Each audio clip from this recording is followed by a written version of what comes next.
All right, it's 5 o'clock. We're going to call the Public Safety Committee meeting for the City of Hudson to order on September 10th, 2020. Roll call, please. Alderperson Holmes? Here. Alderperson Hall? Here. Alderperson Morset? Here, thank you. Minutes of the regular meeting, August 6th, 2020. Move to approve. Second. I've just got one correction, though. McManus is spelled capital M, lowercase c, capital M, A-N-U-S. All right, any other corrections? Seeing none, all in favor? Aye. All opposed? Motion passes. Joyce, your microphone is kind of crackling every so often, so just so be aware. Okay, thanks for letting me know. Yeah. All right, number 3, discussion possible action to close 2nd Street between the Commercial Street and Locust Street on Saturday, November 21st, 2020, 10 a.m. to 8 p.m. for the Kris Kringle Market event. Jeff, you ready to go? This is through the Chamber of Commerce. Go ahead, Jeff. I'm just going to defer this one to Mary Claire since I see she's on here. Oh, I'm sorry. I apologize, Mary Claire. I didn't see you on. Oh, no, she's not. Oh, Okay. yeah, she is. She's on there still.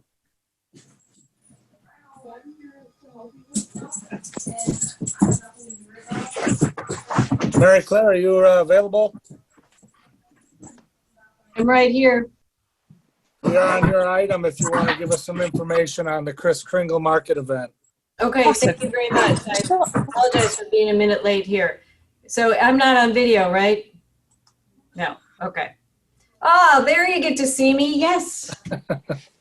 I appreciate your time tonight. Thank you so much. So Kris Kringle Market is a new idea that has come up. We, as everyone has been affected, so too has the Chamber in the events that we are doing. So due to having to cancel so many, we are trying to think outside of the box and do something different that'll still drive business to the Hudson area. So the thought is to, and thanks to Chief Willems for his help in working with getting 2nd Street closed. And we're asking to see if we can get Locust Street closed too. So the thought is that businesses could possibly have a tent out outside on the sidewalks or so forth, but it'll just allow much more space for people to be separated throughout kind of that 2nd Street and Locust Street. And so we will work with the police department on where the barricades and so forth go, so we can monitor the 3 entrances to monitor the number of folks that are in there. Granted, there will be some folks in the shops too. But just trying to spread out and see how we can be creative to help drive business to the area. How many participants are you expecting as far as retailers, Mary Claire? You know, that's a great question, and we're not exactly sure because it's a new idea and a new event. I'm happy to provide updates to the group as this moves forward, but we know we didn't want to get too far in the planning stage until we knew that we had the appropriate approvals to move forward. Sure. Any questions or concerns from committee members? Mary Claire, I am wondering, do you have any sense of how many people this would attract to the city? I suppose that's hard to say, right? I mean, we haven't done an event like this before. We haven't done an event like this before. The date of the event, the November 21st, is the typical Tour Homes weekend. And we know last year we had 1,800 people come, but it is COVID and people are cautious and doing less. And so we know some people just won't come because for those reasons, but we also know that some folks will come too. Is the promotion of the event going to be similar to Tour of Homes? In terms of mailers, so like, you know what I mean, like marketing? Right, yes, we need to communicate with the previous tour goers that the event is not taking place. And so what I wanted to do is to say, even though we're not able to do the event this year, we look forward to celebrating the 35th anniversary this year, but please enjoy Hudson in all its splendor and the holiday spirit. So it's still an invite to Hudson. Great. We also know, depending on, like you, the challenges you have in terms of approving things, that things could change tomorrow. And, so, we are really trying to do more in the holiday lights in the park, in Lakefront Park, because we know that is one event, not really an event, but one thing that we can have in the community that people can enjoy at their own time and at their own space, and not necessarily a gathering of a large crowd. This looks like It is tough. And I think, I'll be honest, that the committee is struggling a little bit, talking about the event, because is this the right thing for us to do? Well, if most of it's going to be outdoors, I think that is really a positive.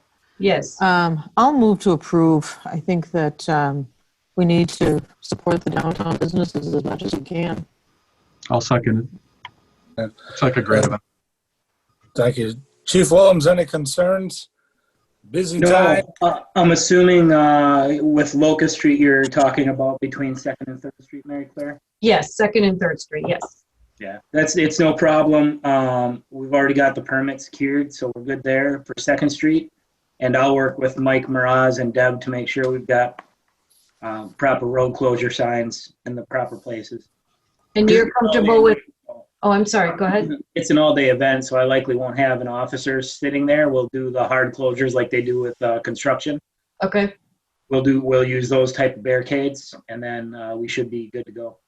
And then just so I'm clear on the approval, so it's the approval of the closure of 2nd Street and Locust Street, correct? Yeah. Okay, very good. Thank you. Any further discussion or concerns? Seeing none, all in favor? Aye. All opposed? We'll recommend approval to council. Mary Claire, thank you. Thank you. And just One question, quick. Obviously, there are going to be people down there parked along 2nd Street before the road closure goes into effect, and likely on Locust Street. What are your suggestions with that? Ask the question again. There are likely going to be people downtown on 2nd Street and on Locust Street before this event goes into place and the road closes at 10. So what do you want us to do? I would put up no parking the night before. Similar to a parade thing, and then an hour beforehand, we can go through and make phone calls to the people that are still parked there? Yes. Okay, we'll get that done with Public Works. That won't be a problem. Thank you. thank you. And Chair Morissette, can I just ask a question? Yeah. So does this go to council then on the 21st?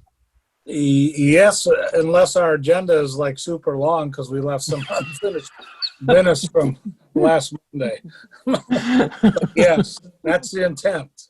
September 21st. Okay, thank you. It'll be on consent anyway. Right. It'll be consent. It'll be early. That doesn't guarantee anything with this council. Well, that's right. There are still some consent items that we didn't talk about Tuesday night. Anyways, thanks, Mary Claire. No, thank you for your time and your support of the businesses. Greatly appreciate it. Thank you. Thank you. Hey, Mr. Chair, I have a question. Yeah, John. You said 2nd Street and Locust will be closed? So 2nd will be closed for north and south traffic as well? Between Locust and Commercial. Oh, okay. So it'll be a detour from, down Locust to 1st Street and then back around. Okay. Got it. And what was the date on that? Saturday, November 21. All right, thanks. All right. Number 4, discussion possible action on improvements at the Higgins Street, 11th Street Bridge. You guys got some documentation that the Plan Commission sent our way and to Public Works as well. So I'm hoping you all had a chance to read that, and then we can briefly talk about your ideas, your concerns, and what kind of direction we want to give them as far as safety. And believe me, safety is an issue up there. Anyone that crosses that bridge, I see Chief Willems and Chief Mueller's heads going up and down. So what do you guys think? Bill or Joyce? I guess my first question is, given the amount of traffic on that bridge, what is the recommendation for how many lanes should that bridge have? Well, Dean isn't on, is he? No, No. Dean's not available tonight. Randy, if I might, Mike Johnson, Hey, Mike, thanks for jumping on. living the dream. I love late nights. I think Joyce, well, there's two options. I think the biggest thing is expanding. It's really just adding that right-hand turn lane. So that would be if you were headed northbound, the eastbound, onto Cooley, that would be the biggest thing. And then whatever other type of pedestrian improvements need to occur on that west side where people cross today and it's like playing Frogger. Yeah. So what is the recommended width for each lane then? It'd have to be at least 12 feet. Probably Right, but- on a large one like that, Okay. correct? But it says here, okay, well, it's possible to mark the lanes for 4 lanes at 12 feet, 11 and a half feet, 11 and a half feet, and 12 feet. Now they're saying that that's too narrow. Yep.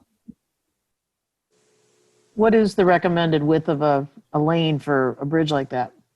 And I'll defer to Dean on the technical side, but I would say at least 12 feet, 11 and a half won't cut it. Okay. Well, our biggest obstacle is going to be cost here and logistics, but we're looking at a $650,000 Band-Aid patch, and we're looking at a $2.8 million rebuild. Now, if we're going to look out to the future, you would technically want to look at the 2.8. It's a huge number, and I don't know what kind of hoops the state would make us jump through. Mike, maybe you could address that a little bit, because we can do it. It doesn't have to be simultaneous, but all the cost is us. Is that correct? In theory, yes, we'll apply for any grants that we can on it, but I think it's important, if we're going to apply for a grant, you at least need to have it in your capital improvement plan to show that you're serious about committing to that improvement. 'Cause that's the first thing they look at is, okay, what's your CIP say? And if they see that and all of a sudden it's like, well, you guys don't even have it in your capital plan, this must not be that important to you. So I think that's the recommendation that staff had, and I think ultimately we're Plan Commission and Public Works Committee, and I haven't watched the Public Works Committee, but ultimately is to kind of a unified front with all the committees recommending that we get this on the CIP within the next 5 years. So when we do apply for those grants, we have a much better opportunity to get them to receive. So we could make a recommendation just to get this project on the CIP without determining exactly the cost of the project or which direction, correct? Well, I'd throw the 2.8 in there. Okay. Why would you throw in the 2.8? It says that the bridge itself should last for about 20 years. So if we were just to add that lane for 650,000, that should work for about 20 years, right? In theory, but I don't know if that gets you everything that you need. I don't think that helps some of the pedestrian side on the west side. Oh, okay. That's the Band-Aid, I would call it. Mhm. The 2.8 is addressing, I believe, both intersections. At least we know the Cooley one. Crestview, I would like to see a traditional 4-way stop, not a slip lane, because that's just a mess over there anyways. And I don't know if widening the bridge alone would rectify the problem up there. Yeah, Cooley can handle it. It's those right-hand turn movements off of Crestview. You I'm having faded a up. hard time hearing you, Mike. Oh, I'm sorry. Am I better now? Yeah. Yeah, it's those right-hand turn movements. If you're headed westbound on Crestview, that's a huge problem. Yeah. Wearing just the public safety hat tonight and not the financial piece, I would move to add this to the CIP for the 2.8. I mean, just from a pedestrian, biking, intersection wise, we need a strong solution on that bridge, in my opinion. So that would be my motion. I'll second the motion. I think that if we're going to put it into the plan, that we should go for the larger one just to see what the state's response is to that too, and what grants are available to help with that. And let's face it, and I would agree with both of you, it's a safety issue crossing that bridge, whether you're a pedestrian, a bike, or a car. It's just, we've outgrown it. So it's an issue we need to get moving on. Any other comments from the safety officers? Jeff? Only that I agree with you. John? I agree totally. Scott, you on? Yeah, Randy, it's obviously it's been an issue and it continues to get worse. And we're all in support of widening from the fire side. All right. So any money you got left over from your shiny new building, send it over to this. Wow. Thanks, Scott. Any further discussion? Seeing none, all in favor, will recommend approval of the Plan Commission of the 2.8. Aye. Aye. All opposed? Motion carries. Thank you. Clarification, that's a recommendation to council, correct? Yeah. Well, yeah. Mm-hmm. All right, number 5, discussion possible action on 3rd Street trick-or-treating event. This comes around every year. It's a good event. Jeff? Yeah, I put this on because Tori reminded me, thankfully, because I had forgotten all about it. She's here tonight to talk about the event. If anybody has any questions, I knew because it was going to be a large gathering of people that you would likely want to hear it anyway. But my 2 cents is the neighborhood is going to put the program on and people are going to go regardless of what we approve or don't approve. So my vote would be to do what we have done here, especially the last couple of years where we really ramp up the safety a little bit to make sure everybody has a good time down there. And everybody's got to be a mask, so we cut that one right out, right? Right? Halloween is the one time in the year that everyone will wear a mask voluntarily. So that leads into the question, Tori, how are we going to mitigate the issue of COVID-19 with this event? Well, I've been talking to my neighbors, and we figure since the road will be blocked off, there's obviously more space to spread out because the street will be open as well. And maybe the idea of making the West Side Street a northbound walking only and the East Street southbound walking only, to help at least try to keep that traffic flowing a little more smoothly. And instead of cross trafficking, you'll walk in a circle is kind of our suggestion. Whether or not that actually happens, who knows, but that would be our suggestion to help keep people's fears a little more subdued and taken care of that way. Because most of the houses, the trick-or-treaters don't come up to the house itself. Most of the people who live on the street stand at the sidewalk and pass candy out. So they're not, there's a lot of real quick interaction, not a lot of, total interaction. It's a pretty quick, here's your candy and take off. So we don't have a lot of face-to-face interaction with the actual trick-or-treaters. Okay. Did you What block blocks are off we talking parking? Oh, one at a time. Jeff, what was that? I was just asking what block she's talking about. What Do you wanna blocks? Yes. Do you want to extend it down to Division this year, or do you want to keep it held at St. Clair? We went all the way north last year. We did orange to the far north end because all of the houses participated last year. And that really worked well, I thought. And I know a lot of people, all the north end of the neighborhood really appreciated it as well, because then we didn't have people driving through and cutting through and parking in front of the houses and, trying to, sneak in for parking wise. It really helped to block off all the way north to the dead end. Oh, you went all the way past St. Croix up to? We Okay. did. And then we had, I don't remember if we had officers or explorers at the intersection of St. Croix and 3rd, but that really worked well. They were able to stop traffic. It wasn't heavy traffic the past Yes. 2 years, but they were Okay. able to stop the traffic and So traffic direct. was allowed on St. Croix, just, Correct. Yep. Yeah, Yeah. It was allowed. just through. guided. Yeah. Yep. Yeah. okay. Yeah. And then, I heard feedback from everyone how much they enjoyed, the past 2 years since we blocked off. Everyone really enjoyed the safety aspect of it. They just felt safer with the chaos that was happening. That they felt safer with it. and then was parking blocked off for the whole area? Yeah, I think they blocked it off starting. I think the barricades went up like around 4:30, and so parking was obviously removed prior to that. Okay. Yeah.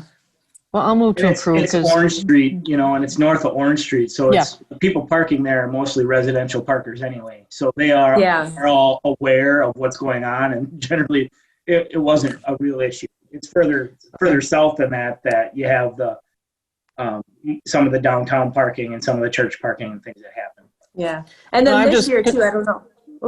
Oh, I'm sorry. I was just concerned about having more space and not having cars in the way with all the children around there. Right. Yeah. With the street open, it really helped out last year. My husband and I went last year. We were walking around and we were walking on the sidewalk and we're like, wait a minute, why are we on the sidewalk? The street is wide open. Let's get, what are we doing? So yeah, so it was kind of nice. It's nice to have that street open that you can walk and have a lot more space that way.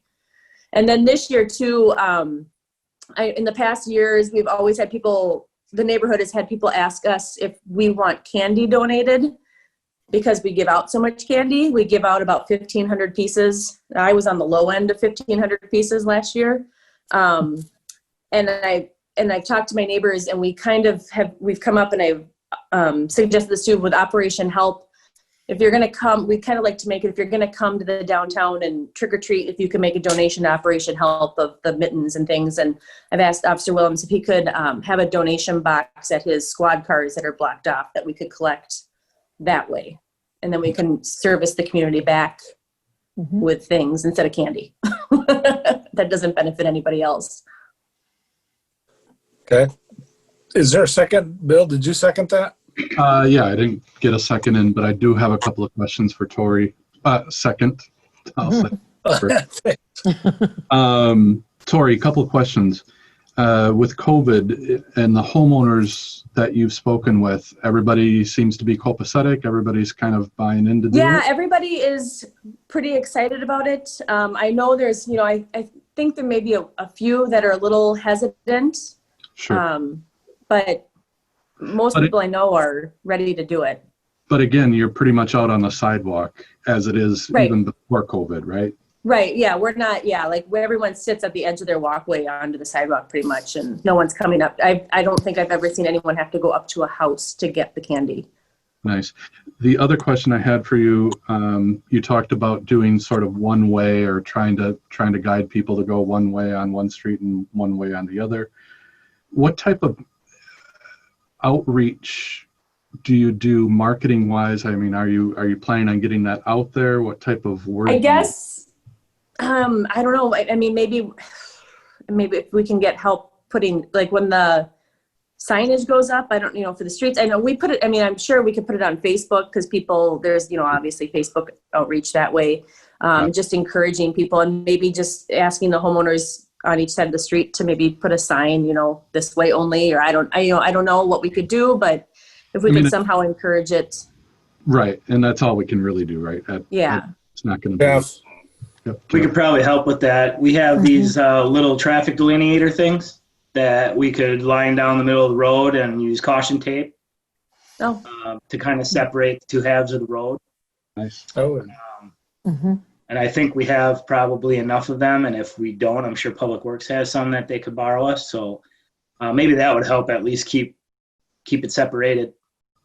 Yeah, because you want everybody going one direction on one side of the street and the other direction on the other side of the street. So right.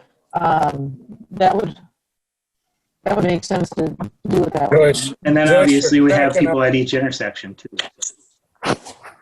They can help guide too. Hey, if you're going that way, start here, you know? Yeah. You do, I know last few times there was some concerns about the houses that weren't participating, that you flyer their houses so they know what's coming. Did you do that in the past, correct? Or no? Drop information off saying, hey, we're doing this. We 'Cause on the- haven't. I haven't. Because I know there was some concern about the non-participants being inconvenienced, if you will, to getting to their houses. So I would think a flyer at the door would help. Right. If you to just say, hey, Yeah. we're doing time, heads up. Yeah, that's a good idea. I can take that on if that's something that needs to be done. That'd be great. That way we avoid kind of that whole, why the hell do they do this? Blah, blah, blah. Right. I need to park at my house. Yeah. Okay, that's great. Add that to the motion, I would assume. Is there anything else? Any concerns by anybody? Any questions? Seeing none, all in favor? Aye. Okay, all opposed? We'll recommend the council on the 21st, we hope. Okay. Yeah. All right. Perfect. Thank you. I'm going to sign off then. Thank you, Tori. Thanks. Thank you. See you guys. See ya. Number 6, discussion possible action on erecting a blind resident signage on Tribute Avenue near Prosperity Boulevard. Chief. Yeah, I don't know how to handle this one. This is awkward. Bill, do you want to, or do you just want me to go with Bonnie, or what do you want to do? Yeah. At the onset, I just want to let everybody know here that I'm recusing myself on the vote on this piece, as it is my child. And then I've asked my wife, Bonnie, to be here to kind of speak on the behalf of the request. I'll certainly add input, but as per legal direction, I will be recusing myself from the actual vote. So, Thanks, Bill. Yep. Hi, Bonnie. Hi. Go Can you hear ahead. me okay? Yep. Great. So we have a son who just turned 14 and is at the age now where he's walking in the neighborhood by himself more. He's being encouraged to spread his wings and travel. He's been learning to walk with a cane since he was in kindergarten, and he's now legally blind and does have some mild hearing loss as well. And we live in a neighborhood where we have a lot of families. We have everybody has a dog with them. That dog is on a leash. And I'm concerned that where we live is without question, the busiest intersection in our neighborhood. There are 2 roads that connect the 2 neighborhoods, one far busier than the other. That is the one that we live on. And there's one road that goes through the neighborhood altogether, and that's the other road that we live on. So it's a busy intersection, and I would like my child to be safe at home. And I want to encourage him to go out and walk and exercise and learn. He's very good with knowing the sounds of traffic and surges, and he's been learning this his entire life. I've also looked at the research. There is research both for and against, but none of this research is current, and it certainly doesn't take into account hybrid vehicles, electric vehicles, vehicles that turn off when they're at an intersection. And I'm also concerned that when he's walking with his cane, that it could be mistaken for someone walking a dog. because of the way, the angle and the way it's held. So in a bright sunny day, I'm sure someone would notice him, but it's not the 99% of people that do notice him. It's going to be that one person that doesn't. Yeah. I had a very candid conversation with Bill about this, and I asked him right out the false sense of security that a sign like this may end up. I'm not trying to be insensitive. No, go for it. I want to talk that out. If something happens, we know signs don't stop people's behaviors. Right. So I would be concerned about that. So can you speak to that at all? Absolutely. One of the reasons that people say, or that, so where are you getting the information that people, that it provides a false sense of security? I guess is my first question. That's what a lot of our policies and signage for the city of Hudson, and it's come from experts and our chiefs saying it does give that kind of impression. They're not to be used like, for example, a stop sign. Now, this is different. I mean, because I'm looking for education as well, so I appreciate it. A stop sign is not there to be used to stop somebody. Is that correct, Jeff? Am I saying that correctly?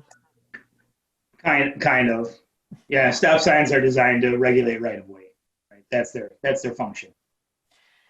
So the reason why I asked is because my brain works very differently than other people's, and so does mine. and Bill can support this 100%. I look for the source of information. Why does someone think that? Where did they get their information from? I want to go look at that. I want to go to the source. So I went to the source. I went looking for proper research. And when I say proper, I mean controlled studies. And the controlled studies that were done, first of all, were a very long time ago. I could not find anything since 2012.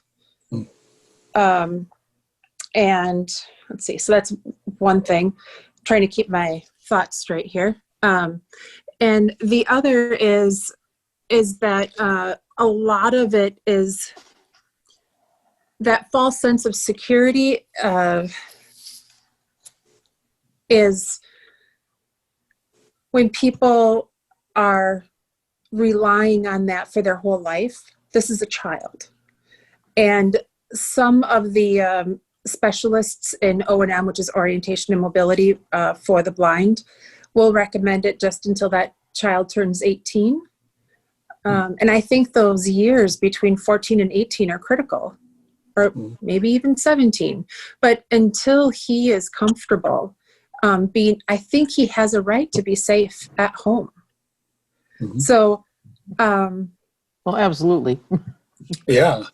The other thing I wanted to speak to, and I don't know if you can still see me, I'm just going to pull up for myself some of these studies. The other things that, this is what I wanted to find. Reason why there are actually 2 states in the country that do not even that refuse to use these signs or install them, Minnesota being one of them, and Maine. But the reason they won't install them is because it sets a precedent. So if you install a sign, and this of course is very deep down in their documentation, it's not in the first page. Going much further into the information, they're worried about the precedent that's being set, and this is a quote from the Maine, quote, "It is virtually impossible for the Maine Department of Transportation to keep track of every handicapped person, every playing child, and every crossing horse in every town along every state road," end quote. It becomes, it can snowball and escalate. This is not what I'm asking for. I'm asking for let me find you again. There you are. I'm more concerned about my child right now who is just learning to go outside by himself for the first times. Some of the other reasons that specialists will argue against it is because they say it can lower the self-esteem of the child. Trust me, there's nothing that the city of Hudson can do to lower my child's self-esteem any more than the Hudson School District already has. So there's a reason why he goes to the school for the blind. The children are cruel, and they were cruel to him. This will help. I think this is something that might help him. And if there's something that might help him, I would like to see that. Okay. I've got a couple of questions. First of all, there's an article here in our packet, the effectiveness of deafblind pedestrians warning signage on drivers' behavior. Who Yes. found that and recommended that it be put into our packet?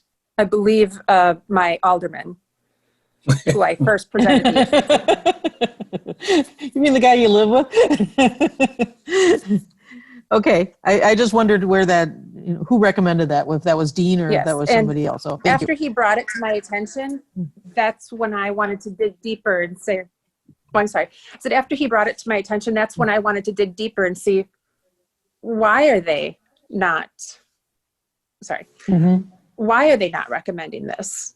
And there's whole lists of reasons, and the studies that were done, or the one controlled study that was done in, showed it to be not statistically significant number of people who yielded to the deaf or blind child, but that person was wearing a vest, brightly colored clothes on a sunny day. I And that's noticed the that. only study that I could find that was actually done with proper research methods. So, and his school does not have those signs nearby. But his school will test the children over and over again with somebody until they are allowed, until they have demonstrated that they are okay to go out by themselves without another person. I want my son to go outside tonight when it's beautiful and go walk up the street and collect some Pokemon and come home. Now, if he has an earbud in one ear, it's possible he may not hear a car, and he certainly isn't going to see one. He has no peripheral vision, and his central vision is clouded. No, and I understand you want his life to be as normal as possible, and I support I don't want it that. to be normal, because it's not. It's our No, but I mean, you want I him want him to to be safe. have all of the have joy in life. Yes, I want him to be able to be safe at home.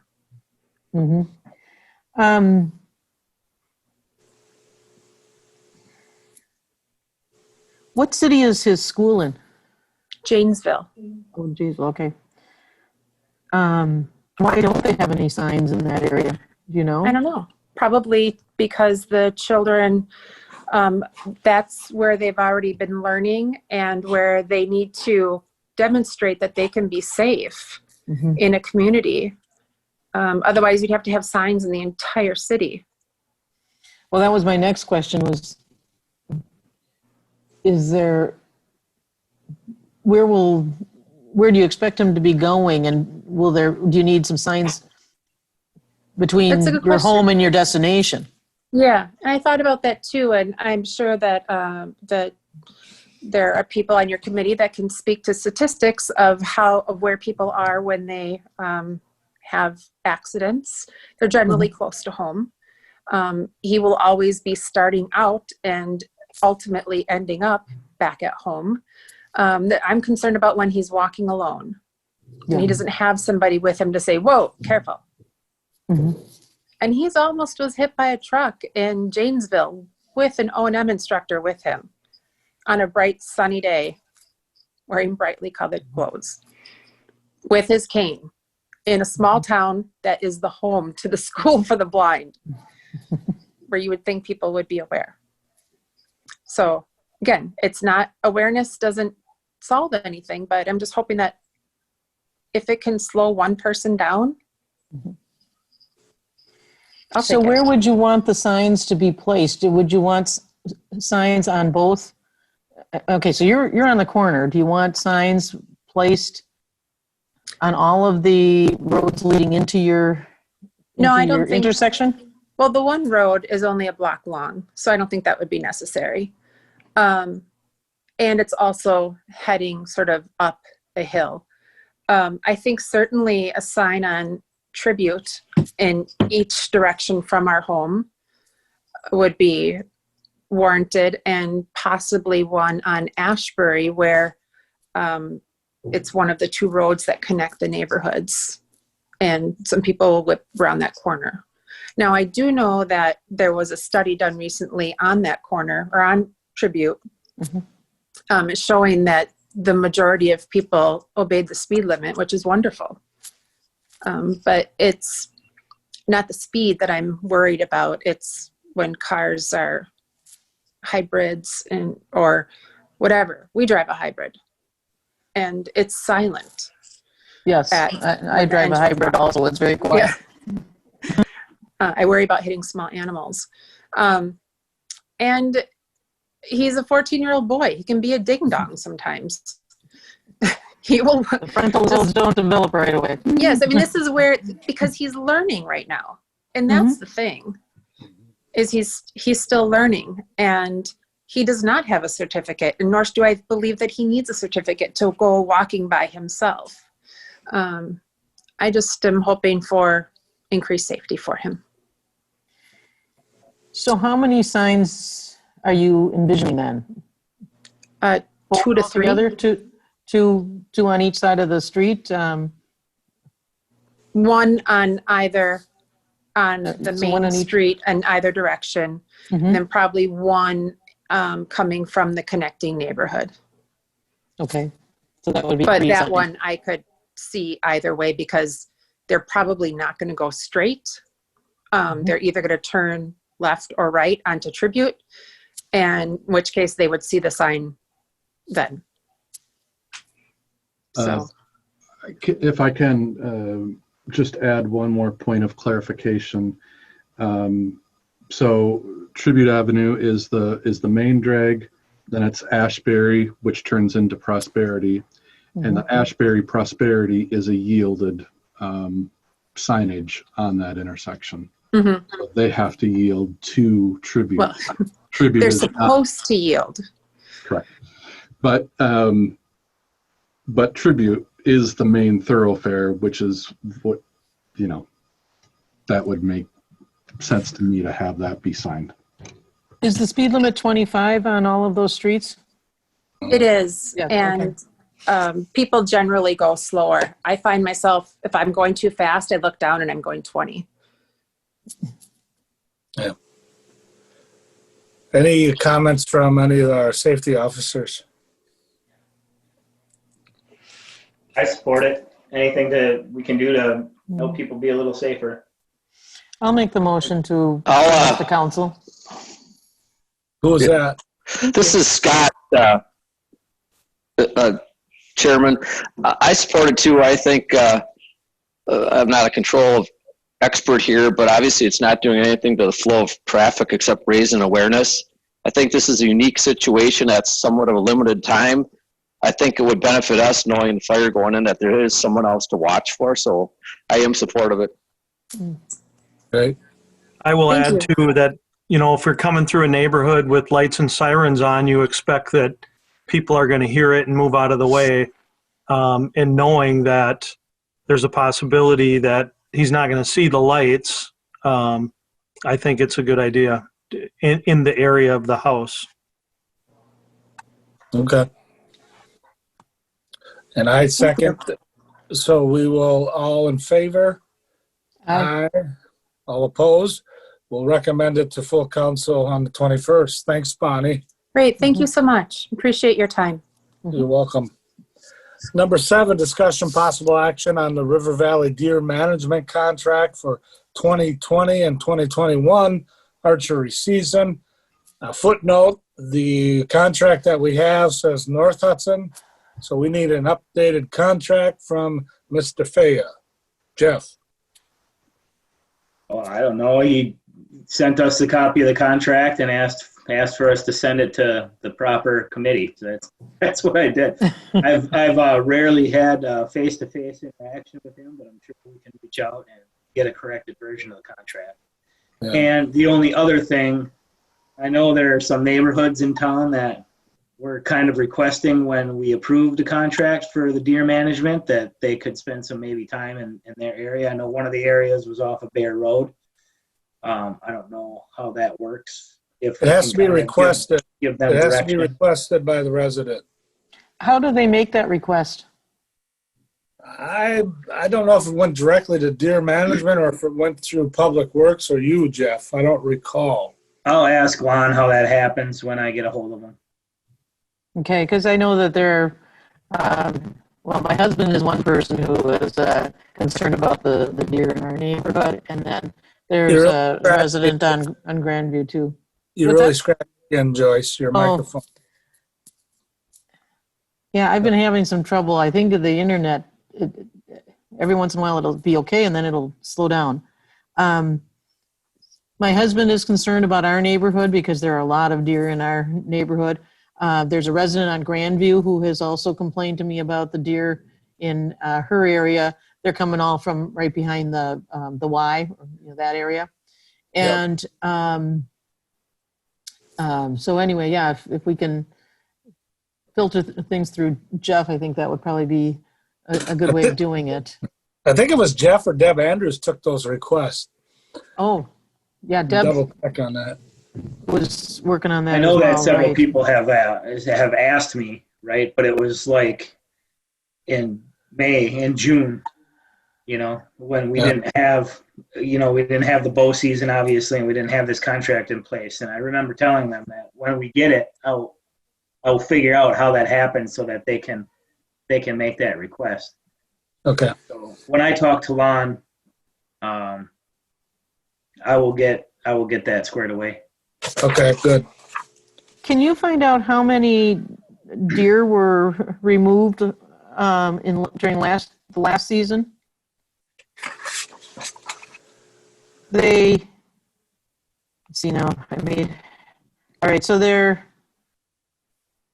estimating 15 to 20 animals for this year. The other question I had for them is they've got 6 people that are certified to do this. I'm wondering what is being done to recruit more members to their group.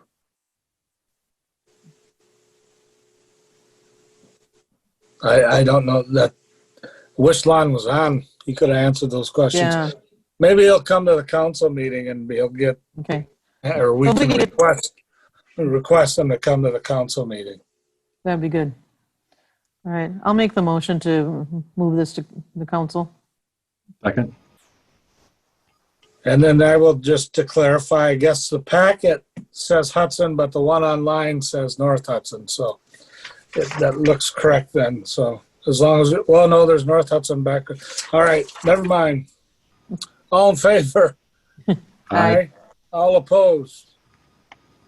Thank you.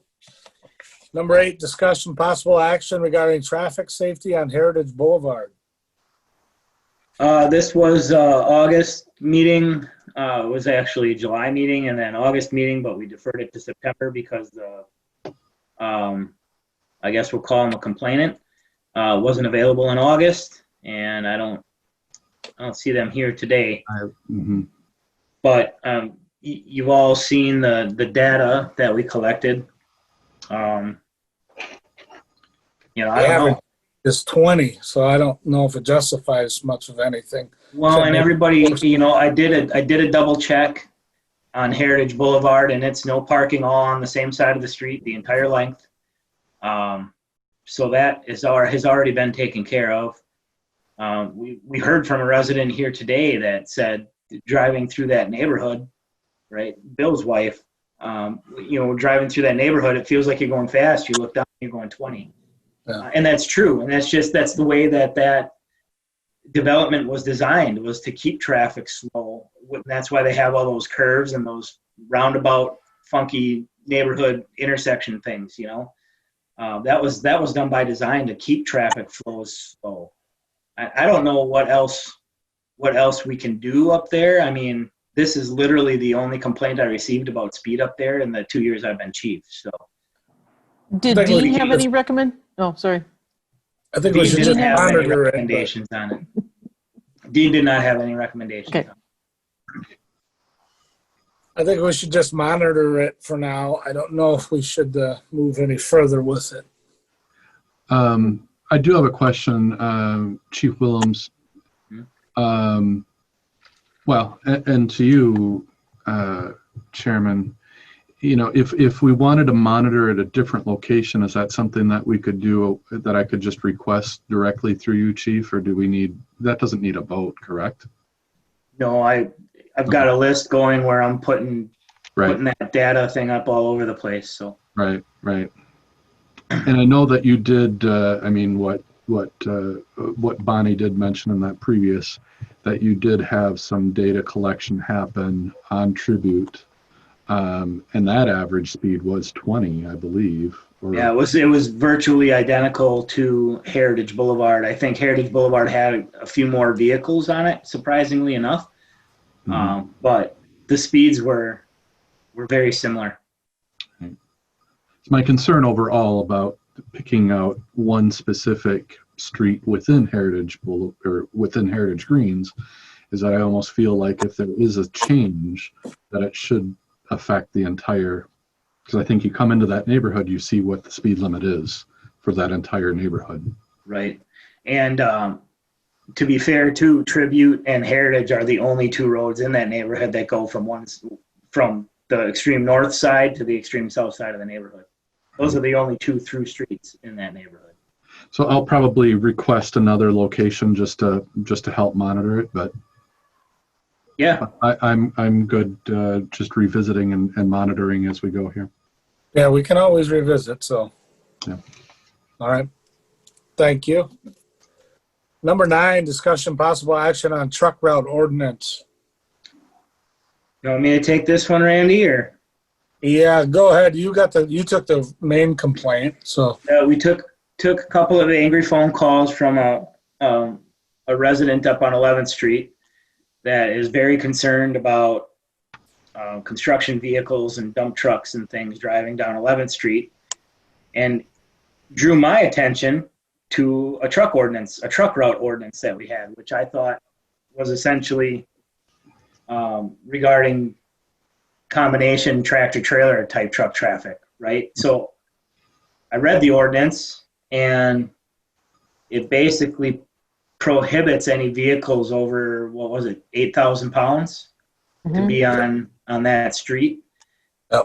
And some other things, saying that the police chief is responsible for signage, and it had roads were identified as other roads because, the ordinance is literally 30 years old or more.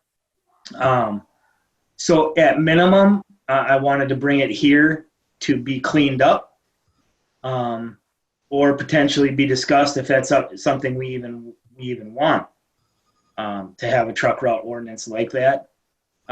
Another issue with the ordinance is that there was no identified truck route to get to either of our industrial parks, which they're going to have truck traffic. And technically, they're violating the ordinance by every time because they're not identified as truck routes. So at minimum, we have to basically rewrite the ordinance, or at a maximum, decide if it's something you guys want to even have in the city. My initial thought, and kind of still is that we should just discontinue the ordinance, because I'm not sure how or why. Well, I know why, but how we would mitigate any of these, because everybody's got trucks going, deliveries, between Amazon, furniture trucks, appliances, everything. Technically, those deliveries would be violating our ordinance. Yep, landscaping vehicles, all that stuff. The one thing I can see that makes sense to me in the ordinance, that makes sense to me with having an ordinance like this, is to keep semi-tractor trailer combination units out of the neighborhoods. But I have, short of an over-the-road truck driver that lives in one of those residential areas that calls us before he's coming to town and says, hey, I'm going to be coming to town for 36 hours. Can I park my truck on this street? Yep, they notified us, right? But I have, short of that, I've not seen semis driving through neighborhoods trying to get to a delivery point, On occasion, I'll see a food truck come up through 3rd Street or 7th Street from downtown and go through my neighborhood for a shortcut. Okay. So again, from that why do we want to perspective, violate that? I mean, they're not trying to violate it. They're just They have to be able to do business. right. Can you give me some perspective on what a typical truck would be like that is about 4 tons? Because I read this and I go, all right, what does that mean? yeah, sure, 8,000 pounds. Technically, if I had a car haul or trailer on the back of my pickup truck, I'd be in violation of the ordinance. Okay. The landscape, I don't know if any of you have been downtown on First Street recently, but the landscaping company's been doing work outside of the FIPS. Those trucks over 8,000 pounds in violation of the ordinance. It doesn't take a lot to get over 8,000 pounds. Okay. Because and that's the other thing. The ordinance identified actual weight, not gross vehicle weight rating. So now, in order to even enforce it, we'd have to have portable scales and weigh all these vehicles to see if they're overweight or not. or escort them out to the scale and on the interstate and get there and violate. I mean, it's just not realistic. Okay, so, and then the city has grown substantially since this ordinance was written. Yeah, Oh, yeah. And that's, 11th Street may have been the only north-south street other than the highway downtown when that ordinance was written, So, all right, this, obviously Kathy would need to look at this and be part of fixing this. Who else should be? You, Jeff? Anyone else? Dean? Probably Dean, but so you don't have an appetite to get rid of the ordinance. I think we need a recommendation from Kathy on what is needed. Yeah. Well, you're kind of getting one from Jeff. So we just I'd recommend repealing the ordinance at this point. repealing it completely? And directing staff and legal to come up with an advisable alternative. There you go. And we would have our GIS guy, Nick, Dean, Miraz. Miraz would be a huge piece of this. But the mapping is probably going to be the biggest component. Okay. Because that's the other part of this is the clerk's in charge of apparently keeping the official map on file, making it available to the public. Well, we don't really have that. So that would be my 2 cents. And That's a good 2 cents. You should craft your motion like that, Joyce. I'll make the motion. Mike said it all. Why repeat? Second. Any further discussion? All in favor? Aye. Aye. Opposed? Thank you. Thanks, Mike. Number 10, discussion possible action on the speed hump policy. Yeah, I don't think Dean's not here, and I don't know anything about the speed hump policy. Well, we're gonna have, I don't. what? I don't have knowledge on it either. So I would like for Dean to be here to be able to explain. Move to postpone. Yeah, I'll second. All in favor? Aye. Aye. Aye. All opposed? Thank you. Number 11, discussion possible action regarding traffic data on Maple Street and Chestnut Drive. You all got that as well. Yep, so that was something that we did last year. We had major complaints in that neighborhood with the bus traffic and the student drop-off traffic and students walking, and it's unsafe, and what are we gonna do to fix this? I spent a lot of time talking to Dean on this one. We can't make it a school zone on Chestnut because it doesn't border a school. We Okay. could make any intersection a school crossing, but that doesn't necessarily impact speed limits. What we can do by statute, as we just did on O'Keefe, is reduce the speed limit. We can reduce the speed limit on any street that's owned by the city up to 10 miles an hour, or we can increase it up to 10 miles an hour. So in talking to Dean, what we thought would be an amicable thing to come with to this meeting would be to see what your thoughts are on reducing the speed limit on Chestnut and Maple to 15 miles an hour. Just all the time, regardless if kids are there or not.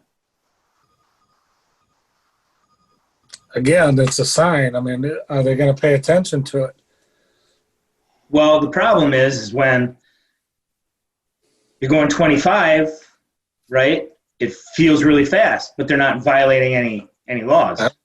Quite frankly, you know, even if they're going 30, technically, yeah, it's violation. And if there's no kids present, right? I mean, we don't stop everybody going 5 miles an hour over the speed limit. You know what I'm saying?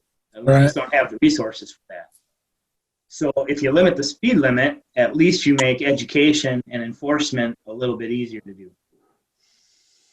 And with it being a posted speed in that residential neighborhood, the idea then is to make it safer for, you know, especially during the school year, because I have driven through there at school times to see for my own eyes and there are people. It looks like Halloween on 3rd Street.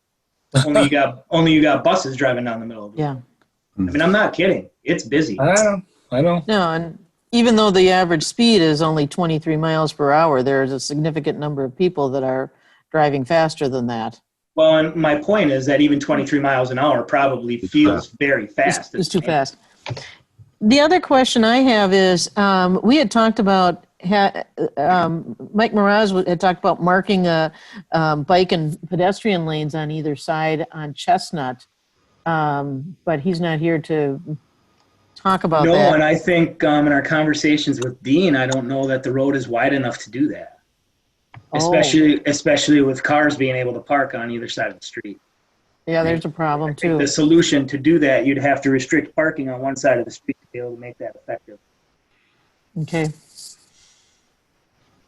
Much pleasure, Joyce. I like the idea of dropping the speed limit to 15 along there. Bill? What's that? Is that a motion? That's a motion. Okay, I'll second it. Any further discussion? So I guess I want to clarify that. All right, so it would be all of Chestnut or Chestnut from Ash to Maple? And then Maple also? What about Oak?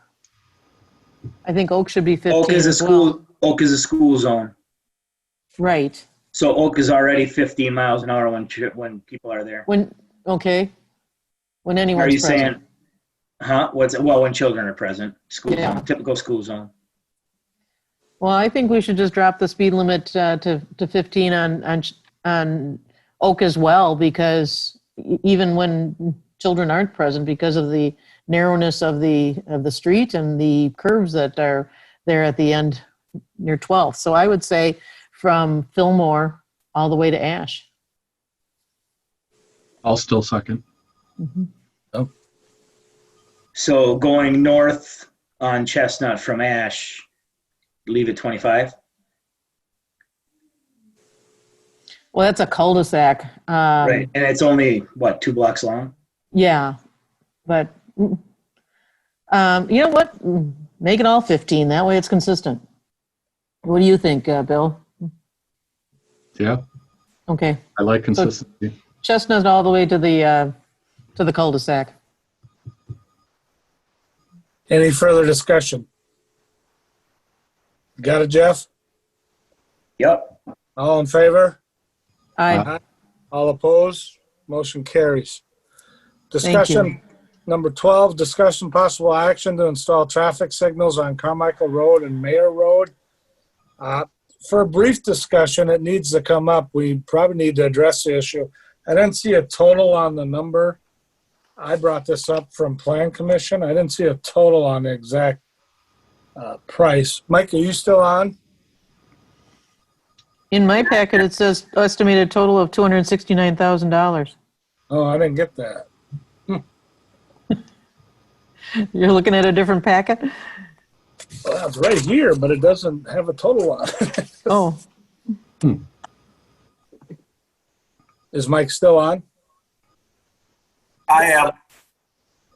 Any thoughts for that up there?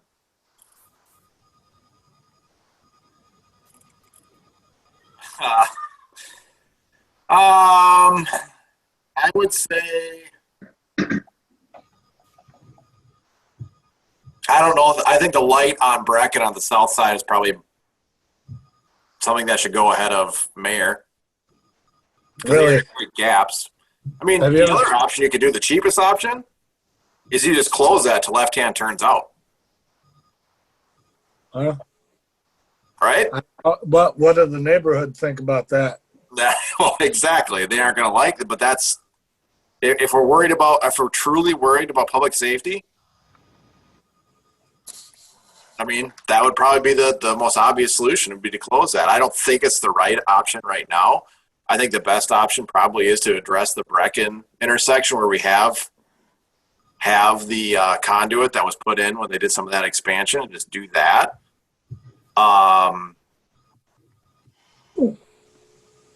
Okay. That's probably where I'm at. And again, like, I haven't looked at this too closely. It's going to need to be addressed when that apartment building is complete. I don't disagree. And the neighborhood wouldn't like if we close it off, because that's going to set. There's 3 northbound routes out of there, though: O'Keefe, Industrial, and what else? Aspen. Aspen. And I'll tell you, the developer is probably willing to pitch in with this cost. And I'm not speaking for him, but there's been some initial conversations. I'm good with that. So what? Maybe it's not a light. Maybe it is. Well, I think it has to be. You have to do some.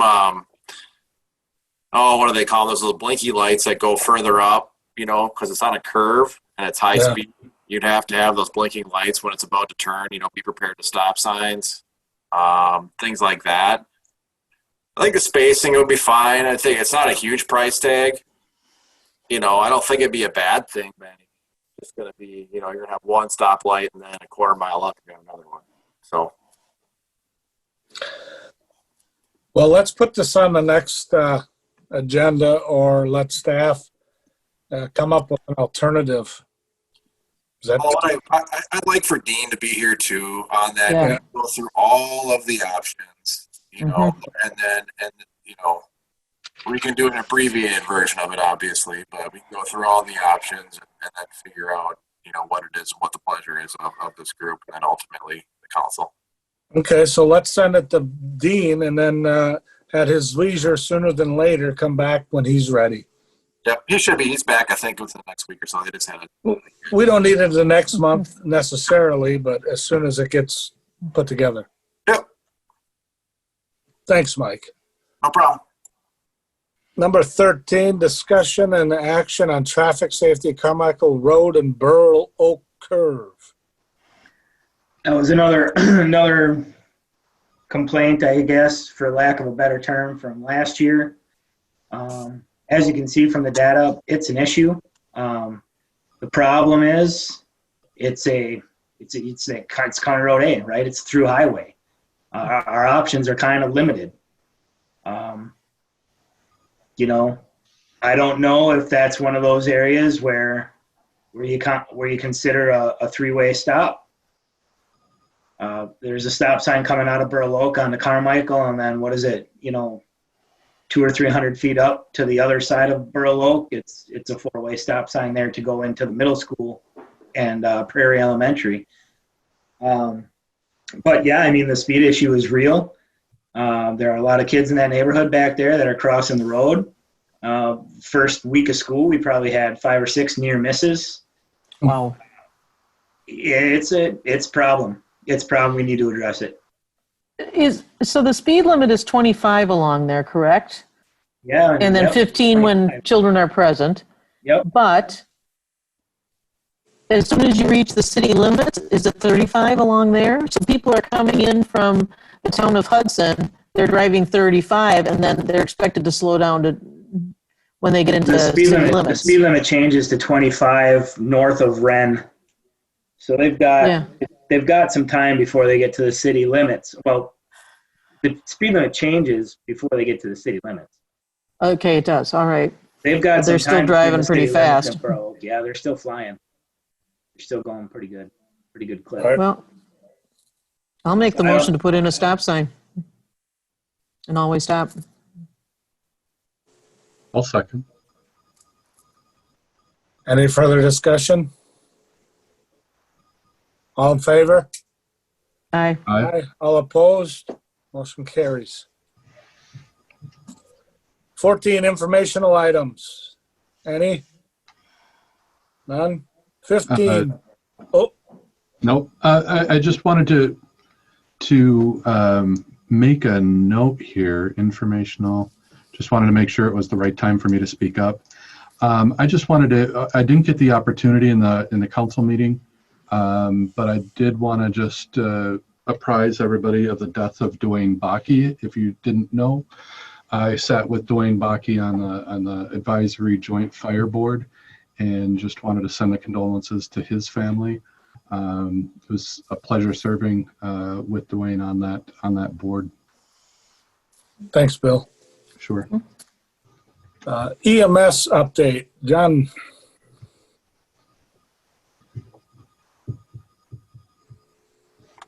Sorry about that. I lost my mute button. Can you guys hear me okay? Yeah. All right. I'm gonna give you just an overview of our August volume numbers, and then if Bridget can maybe just give you an update on our department updates. So for August, for City of Hudson, we had 106 calls. Of those 106 calls, 80 of them were emergent response. Our average response time was 4 minutes and 13 seconds. And our fractile, 90% of the time, we were there in 7 minutes and 32 seconds. Just a note for you guys are, right now we're hitting our 90 percentile. The ambulance is en route within 1 minute. Our goal is 90 seconds. We had 0 mutual aid calls for the month of August within the City of Hudson, and we provided 38 mutual aid calls for other services. And I'll just, what that means is I look at the Hudson ambulances, the 2 trucks that we have dedicated to that service area were requested to respond to other areas 38 times. The majority of those were River Falls. I think there were 34 of them to River Falls. The Hudson entire service area, we consider the Hudson service area, there was 149 calls in August. This Tuesday or Wednesday, what's the date? Wednesday, yesterday, marked our 1-year anniversary for providing service to the City of Hudson. Again, I'll talk more about this. Bridget and I will probably talk about this more at the advisory committee in October. I think that's scheduled for October 7th. So we'll give you a more detailed report on that. But just for this committee, for that year's time frame within the Hudson service area, we did 1,675 calls. We had average response, I have that somewhere. Where is it? Where did I put it? For the year, for that 1,675 calls, 90 percentile, 7.12 seconds was our fractile response time. Average was 4 minutes and 15 seconds. Just for your guys' information, again, we hit, I think every month I've told you we've hit record numbers for the entire service. And for the month of August, we kind of blew July out of the water. July, I think we had 928 overall calls. In August, we had 960 calls that we responded to in August. For the service, we responded 104 times to other services for mutual aid. That's huge. Our numbers just keep going up on that. Our mutual aid calls, I'll give you an annual report on that. I don't have that right now, but we're looking at right now less than 1% of our total volume we're requesting mutual aid. So that's really good. Again, it's kind of what we predicted when we added the 2 trucks in Hudson. So on our end, we feel that things are going really good. Again, we've just had outstanding support from the police department, the fire department, and the community as a whole. So I thank everyone's support for everything that you've done for us and supported us this far. So that's kind of my update. I'll turn it over to Bridget if she's kind of got maybe some department information to share. Welcome, Hey, guys. Bridget. Thanks. Can you guys hear me okay? Mhm. I just have a couple things. I'll keep my part brief for you guys. From a staffing perspective, we're still fully staffed, covering shifts pretty well. We actually had our first issue of 2020 over this past weekend. We had a short notice sick call due to a staff member who was presenting with some COVID symptoms, so we couldn't have them come to work, obviously. So we scrambled a little bit, but we were able to get it filled. Other than, I think we went short for just, I think it was about 3 hours. So the first time in 2020 that we had to go down a truck. Lucky for us, it was just a short time. And looking forward, our schedule is full at this point through November. So we're in a good, comfortable position from a staffing standpoint. A couple other kind of exciting things that are happening within the department recently. We've been working with St. Clair County Sheriff's Office to establish a relationship with them to provide tactical medics for their ERU team. We did interviews at the end of August with a number of our paramedics that were interested in a position there, and we're moving forward with that. Next week, we have 5 candidates that will complete a physical ability, a physical fitness test, and then they will make their final selections, and we hope to have them outfitted and started training by the end of the month. And the last thing is we placed an order for new critical care level ventilators back in, I believe it was in April of this year.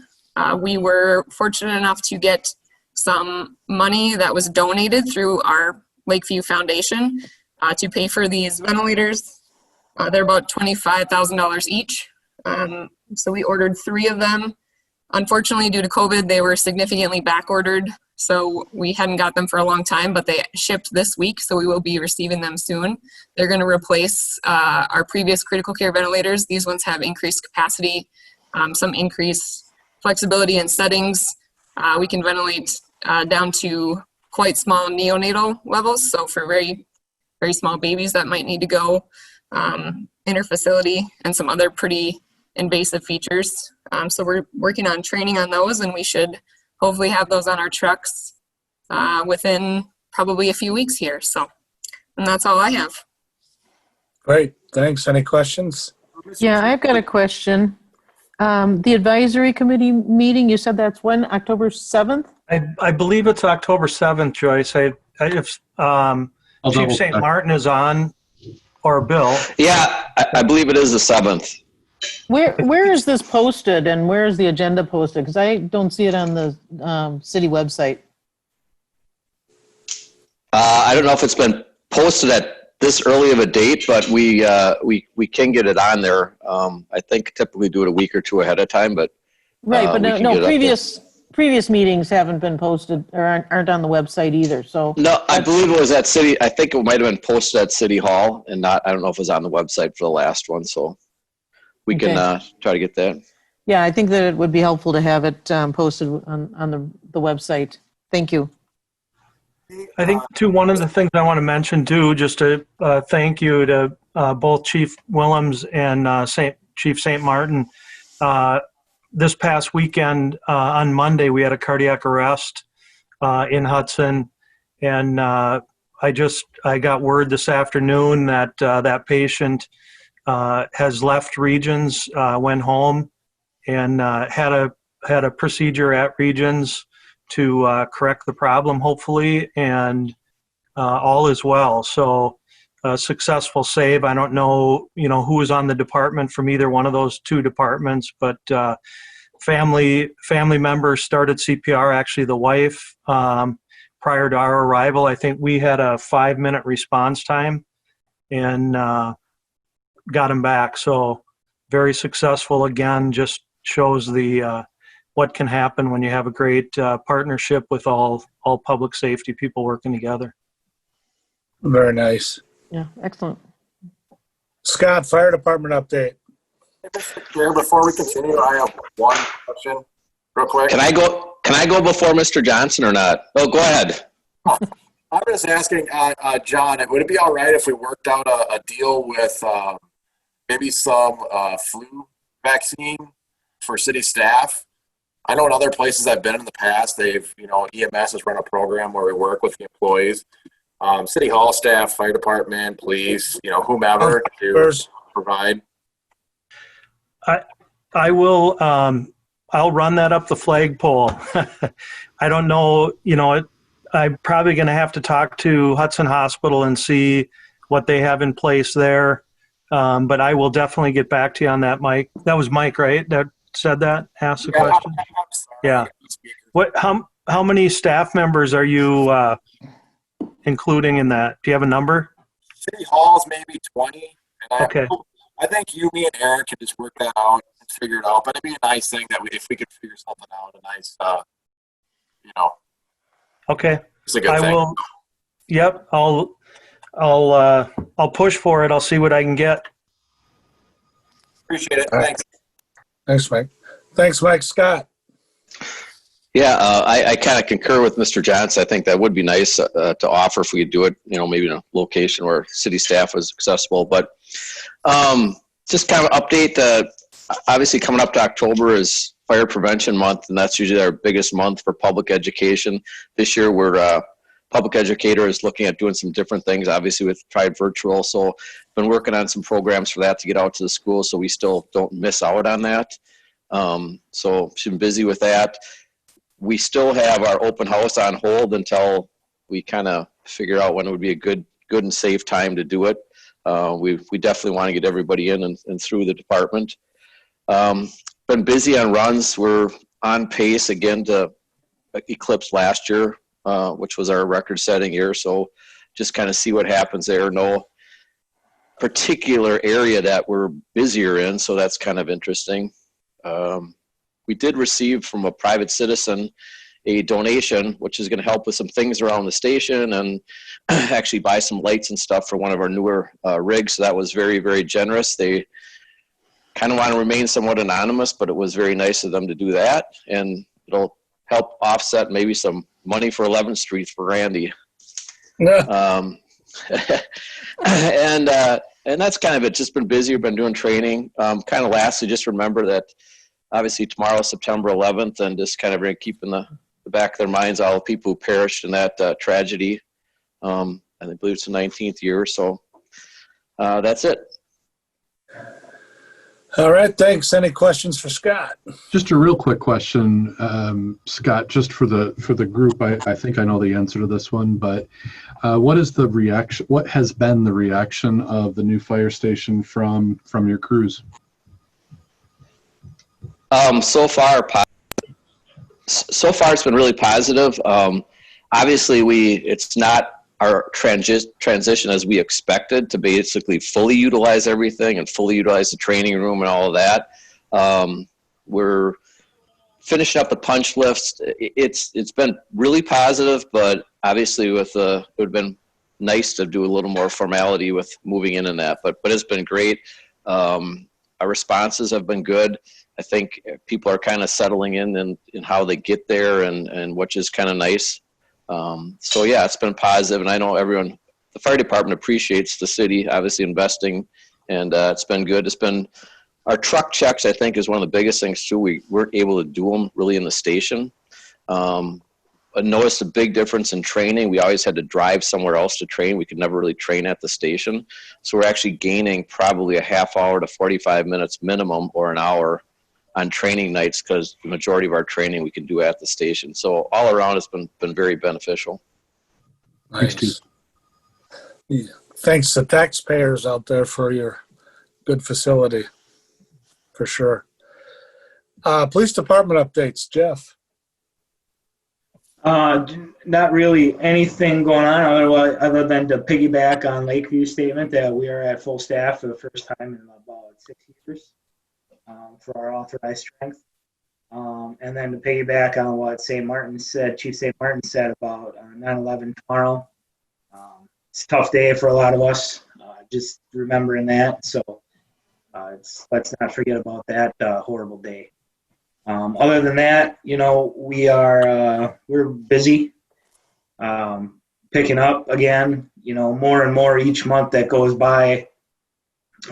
In this COVID response, people are reacting in a variety of different ways, and it's keeping us quite busy. We're seeing a lot of people that we don't normally see, and we're experiencing some issues that we don't normally deal with from people that are coming from other communities. So it's been a challenge with a relatively young workforce, but man, they're getting a lot of experience in a hurry. So it's been good.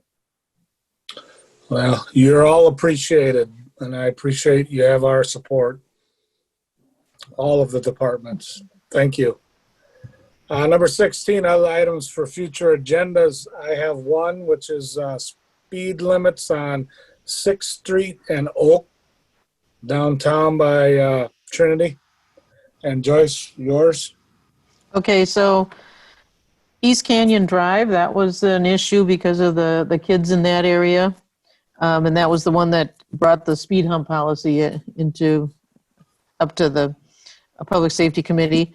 9th Street and Myrtle, we still haven't done anything there yet. Well, I think we had a recommendation of, Dean will have to be back on that one. Right, exactly. Go ahead. Yep. And then last time we talked about Namakogan, and you weren't able to get a hold of the person that brought up that complaint, so we want to bring that back. Well, the notes I had were that we were going to just monitor that. Oh, okay. With enforcement. All right. There was that temporary stop sign at 17th and Cooley.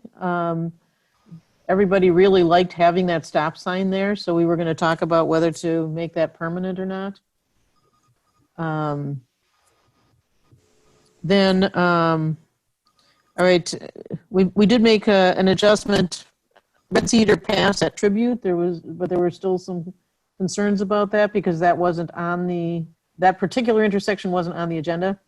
Right, and it'll be good to have Dean for that one as well. So, sorry. Okay, and then we adjusted the speed limit on O'Keefe, but we didn't put in a stop sign at O'Keefe and Hanley. Is that correct? I thought you approved both. The speed limit has been changed. I don't know. Okay. Yeah, the speed limit has been changed. I don't know where they're at on the stop signs. I know they just marked them, so they had to do before you dig. Yeah, you had to do digger's hotline and things like that. So. Okay, good. All right, that's what I've got. Thank you. Anything else, Bill? Nope. All right. If seeing no other business before us. Move to adjourn. Adjourn. Second. Thanks. All in favor? Bye-bye. Aye. Aye. See you later. Thanks.